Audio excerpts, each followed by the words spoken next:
Oh, welcome back. Yes, this is, as you can have already read, it's the main painting stage of this particular kit.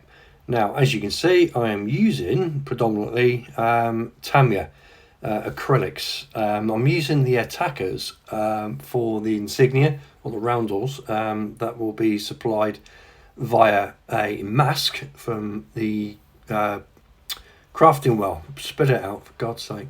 So yeah, those are the paints that I'll be using, and I shall take you through each stage of the colours and what I'm doing.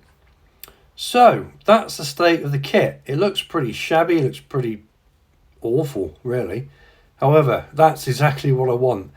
It's the undercoat. It is the different sort of like darkness, lightness of the base coat. So you've got some dark greys, you've got black and light greys, and it's a decent sort of like canvas, as it were, to work on.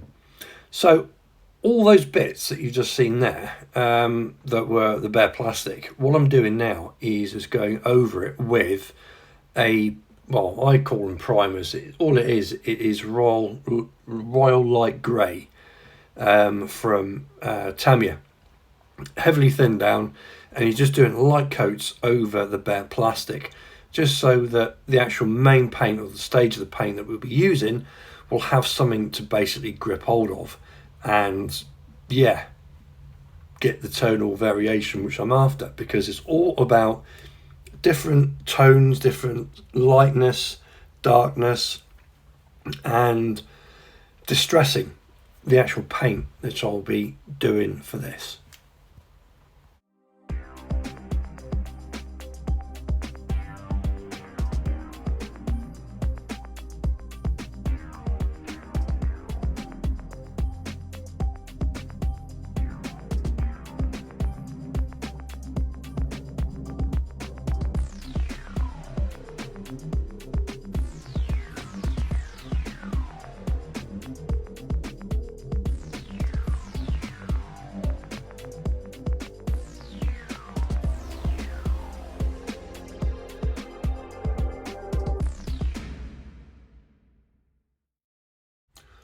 Now, the masks that I'll be using are these, and these are from the Crafting Well, and these were very elegantly made for me by Lisa Wells, who is the proprietor, and with her husband, Nigel Wells, on My Modelling World. As you can see all the bits and pieces down the back. She made these for me after I was a bit of a quandary, and I asked Rob, I don't know what livery to do it or aircraft to do. So he sort of like found one and said, what do you think, Lenny? Yeah, I like that one. And thankfully Lisa actually made it for me so I could, you know, do this particular livery. So before I start applying the actual the masks, I've basically got to measure things out, and really it's a question of just taking your time, getting the measurements off, or either making them yourself or me. I had to ask Rob because I'm thick. I don't do numbers.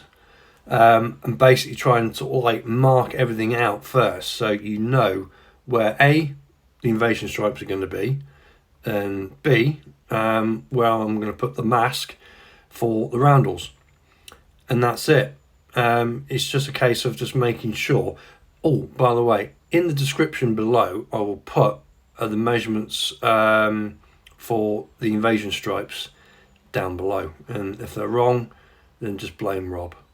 No, they're not wrong at all. Rob did a very, very good job for me, and I'm totally grateful. So again, it's just a case of now I'm just marking the areas where the roundels are going to be, which will coincide with the actual invasion stripes.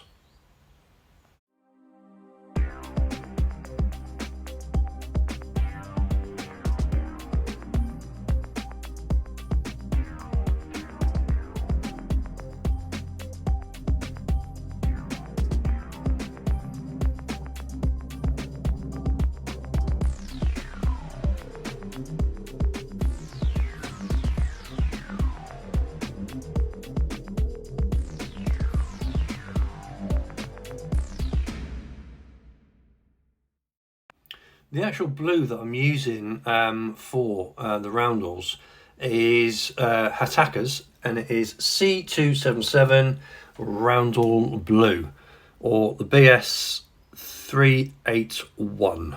So yeah, that's the British standard and the Attacker paints that I am using.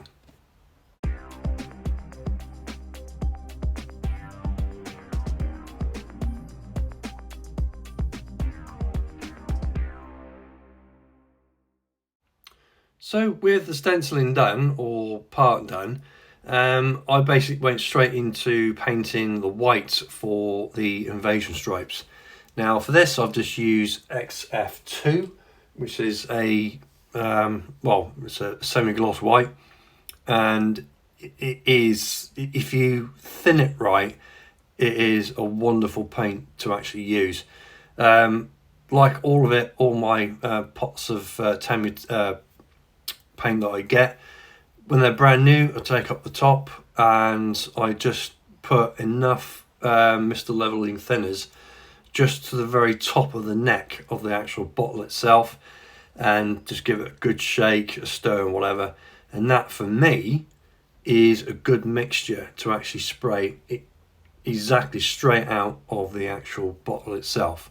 It may be different to you or for you, but for me, that's what I do, and it is a bit of a time saver. You can just pop it in your airbrush and away you go.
So just to sort of like get on with it, as it were, I've masked up the invasion stripes. Now, just for info, and again, this will be in the description below, the actual entire width for a 1/24 scale is 127 millimeters, which each of the stripes would be 25.4 millimeters. Now, take that information as you will, it's entirely up to you, but after it's all been done, it looks pretty sort of like, yeah, bang on to me anyway. But yeah, all that information will be in the description below.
Right, this next set of masking can be quite tricky because you're masking over a curvature, which if you don't get straight and you don't look what you're doing, you're going to get very, very uneven like blocks or segments of white and black, and it just really won't look very good at all. So yeah, the question is although I've sped this up because this did take quite a while, all you're doing is you're constantly going, looking, applying the tape, looking and measuring, and hopefully you'll come up with something like, well, this part here, which I was really happy with. There are a few bits and pieces in there that I needed to just sort of like clean up a bit, but overall that's what I got. So with all the masking and all that entendres done, it was now time for the actual main painting stage. Now with this, I am using Ocean Grey, which should be for the top cam, along with Dark Green too. And the other one, which I'll just go and reach over without destroying everything, it is Dark Sea Grey. Now the Dark Sea Grey will be the undercoat, or the underside, sorry, and obviously the Ocean Grey, and the Dark Green will be on the top. Like I've mentioned before, all these were new pots, so I just filled up to the neck with the Mr. Hobby leveling thinners, give it a good old shake, and I painted. So yeah, I just painted. My usual thing, thin coats, just take your time and enjoy the process.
So with the undersides done, it was time to do the top. But first off, I was going to use XF2 and a stencil, which basically I'm going to distress the top side of the actual airframe itself, which it will come through at the end, but very, very subtly, and that's what I'm after.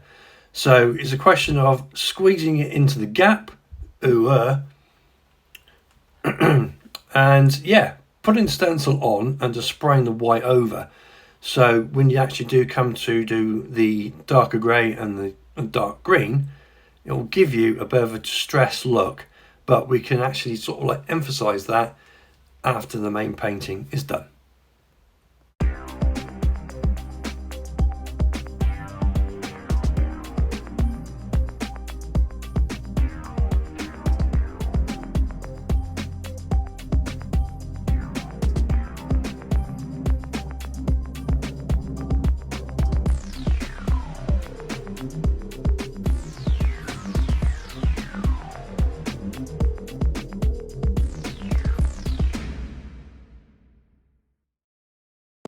So hopefully now you can just see all the blobs of sort of like random white paint all over it. And that's basically what it is. It's very, very thin though. So when you take the stencil off, you haven't got that sort of like ridge between the white paint and what's already actually on the actual kit itself. So with that, it's a case of getting the old ocean grey onto the top side of the actual kit itself. And again, just heavily thinned, working out where you've got to go, and basically just spray where you need to. If you sort of like do go over it, all well and good, that's always a plus. Because when you come round to actually masking, it's better to be oversprayed than undersprayed. So yeah, it'll stop you having to go back again and spraying the correct areas, if you know what I mean. Anyway, there you go. That's the ocean grey being applied.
So once I got the basis of the area, it was just a question now of masking the rest of the kit so I could apply the actual RAF dark green. I didn't go all out. I don't cover my entire kit with masking tape. I'll just use the absolute bare minimum, and to save on that, I airbrush a bit more precisely. It saves on paint and saves on masking tape as well. So yeah, just a question of masking yet again.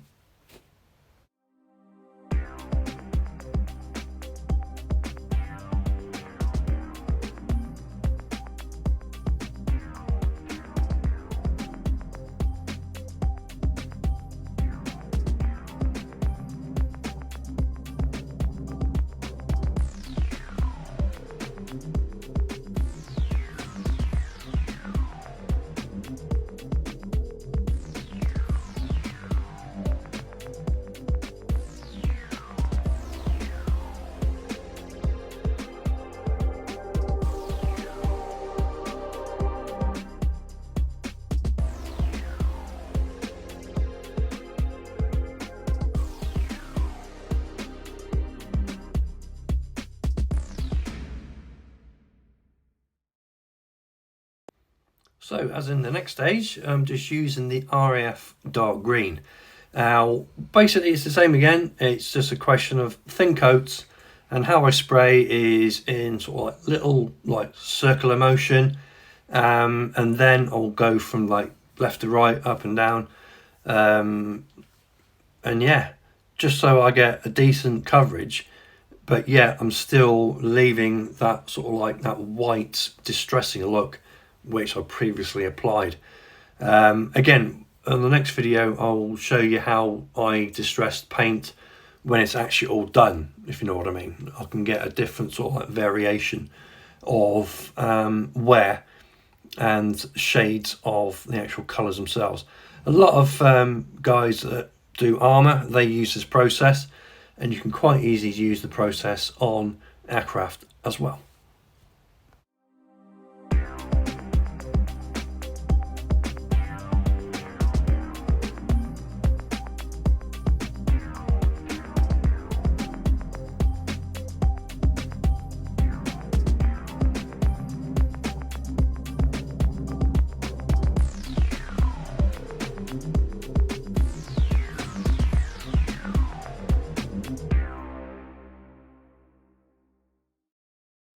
Also, when you do paint, and this may sound a bit self-explanatory, but make sure you actually paint the leading edge of the wings and the trailing edge as well. Yeah, I have a tendency of missing that part out, but it just gives you a better look, a better finish once all the painting is complete.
So there you have it. Everything's been unmasked, and yeah, it is now ready for a bit more of the old paint treatment.